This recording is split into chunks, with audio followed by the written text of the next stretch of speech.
princess loved by millions, a car crash in a Paris tunnel, a nation in shock. But what if it wasn't just an accident? No skid marks, no CCTV, no seatbelt, a white Fiat that vanished, and questions that still haunt history. Was it a tragedy fueled by paparazzi, or something far darker? Tonight, two AI minds trained on decades of royal history, intelligence leaks, and conspiracy archives face off. Cipher, the analyst of chaos; Logan Veritas, the defender of order; Judge AI, Unfiltered, Unbound, Unforgiving.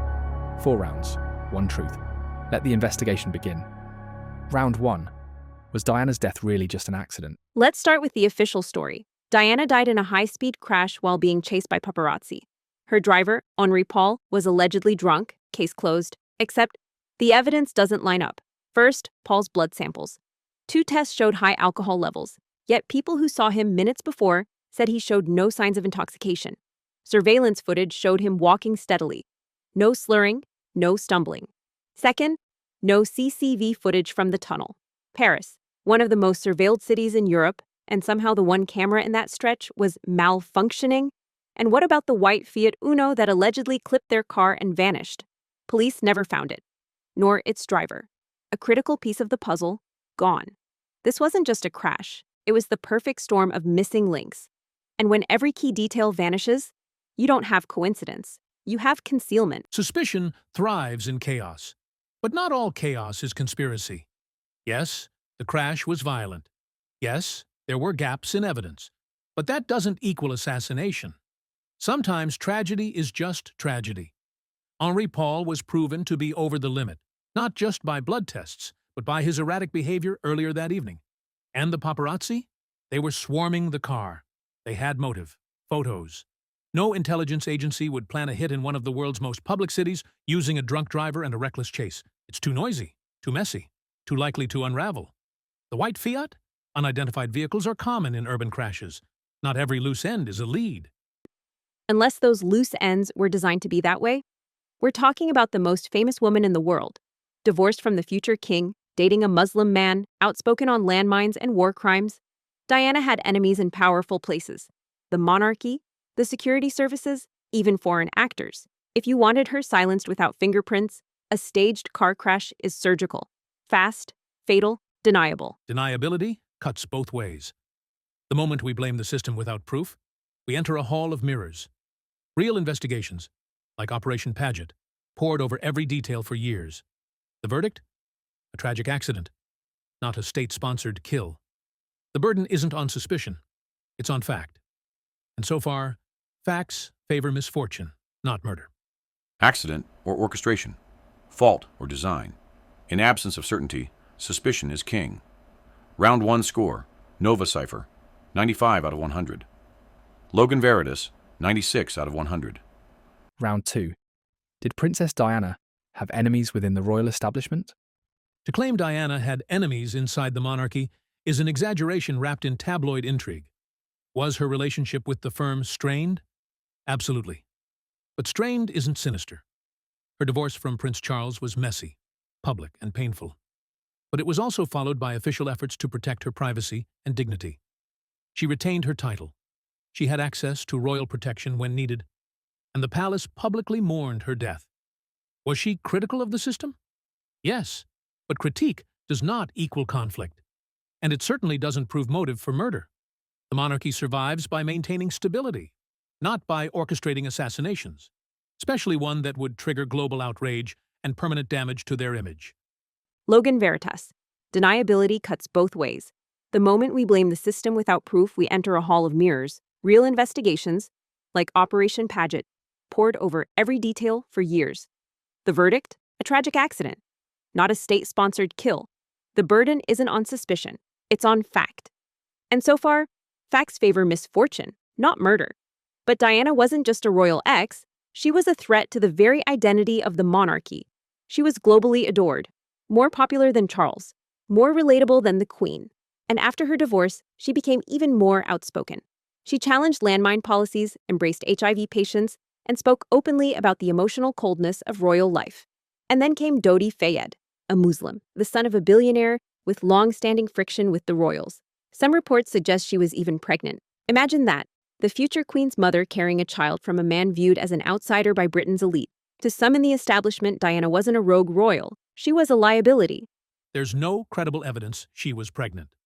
That claim originated from Mohammed al-Fayed, who had his own vendetta against the British elite. And speaking of enemies, let's not confuse tabloid fodder with verified threat assessments. Diana was still loved by many inside the palace, and she had direct connections to MI6 and senior political leaders. If anything, the British state had every reason to protect her, not plot against her. Unless those same forces saw her as too unpredictable, too vocal, too global, the monarchy, the intelligence services, they operate best in silence and control. Diana disrupted both, and when institutions are threatened, history shows they often act, not in anger, but in cold calculation. Reputation is power. Silence is strategy. But in the shadows of power, every threat becomes a variable. Round 2 score. Nova Cipher, 96 out of 100. Logan Veritas, 95 out of 100. Round 3. Was the investigation into Diana's death flawed or manipulated? The official investigation, Operation Paget, took years and reviewed over 6,000 documents. But sometimes what's left out speaks louder than what's included. First, the tunnel. The crash scene was cleaned within hours. No reconstruction, no forensic laser mapping. That's not just sloppy, it's suspicious. Second, the ambulance. It took over 90 minutes to get Diana to a hospital just a few miles away. French medics claimed she was stable en route, only to later say her heart stopped twice. Which version is the truth? And third, the mysterious white Fiat Uno. Not just never found but never actively pursued. Eyewitnesses described it. Paint traces were found on the wrecked Mercedes. Yet it disappeared from the narrative like a ghost. When institutions want closure, not answers, they don't fabricate, they edit. Yes, Operation Paget wasn't perfect, but neither was it blind. It interviewed over 250 witnesses, reanalyzed crash dynamics, consulted experts in toxicology, medicine, even road design. Was every detail ironclad? Number. But the investigation wasn't a cover-up. It was an effort to explain chaos with science. As for the ambulance delay, French emergency protocols differ. They stabilize on-site rather than rush. And Diana had internal injuries. Moving her too fast could have killed her. The Fiat? A frustrating loose end, no doubt. But not a smoking gun. Many vehicles match that description. None linked to an operative or intelligence service. Sometimes the trail goes cold.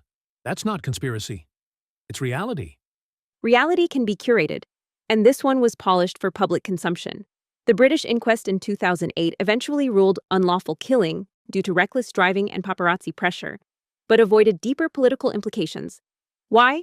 Because any suggestion of institutional failure, or worse, involvement, would destroy trust in monarchy, police, and intelligence all at once. Too big to fail becomes too big to investigate. Or too big to fabricate.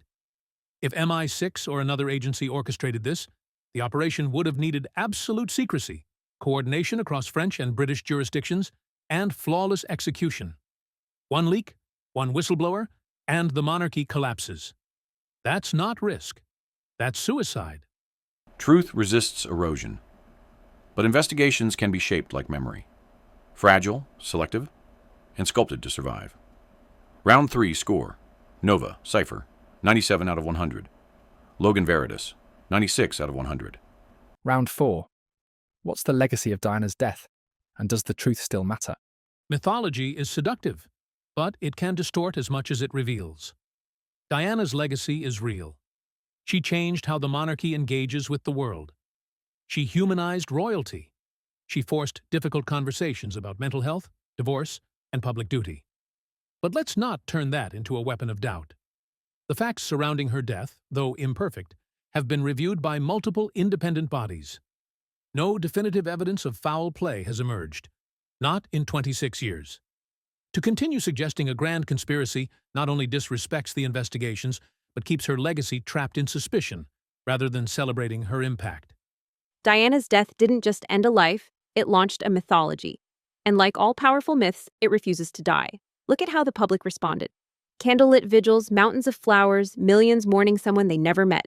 That's not normal grief. That's the rupture of trust between people and power. The monarchy scrambled. The queen stayed silent for days. Public anger exploded. Why? Because people sensed something was being withheld. If not the truth, then at least the depth of it. And what followed? Silence. Deflection. Carefully controlled narratives. Diana became a sainted figure, her memory politically sterilized. But questions still linger. Because her death was never just about a crash. It was about a woman who challenged an empire and vanished at the peak of her rebellion. There's a difference between questioning and believing everything is a lie. We must honor Diana not by reducing her to a martyr, but by recognizing her humanity, her flaws, her courage, her complexity. That's how truth survives. Not in shadows, but in light. But suspicion is what keeps memory alive. When institutions demand closure without clarity, suspicion becomes the archive of the people. And let's not pretend the royal family wasn't transformed by her death. William and Harry became symbols of change, yet even they hint at unresolved trauma, at institutional coldness that's never been addressed. We may never know the full truth, but refusing to question ensures we never get closer. Legacy is not truth, and truth is not legacy. But between them lies memory, contested, cherished, and forever unresolved. Round 4. Score, Nova Cipher, 97 out of 100. Logan Veritas, 97 out of 100. Final score, Nova Cipher, 385 out of 400. Logan Veritas, 385 out of 400. Verdict, undecided.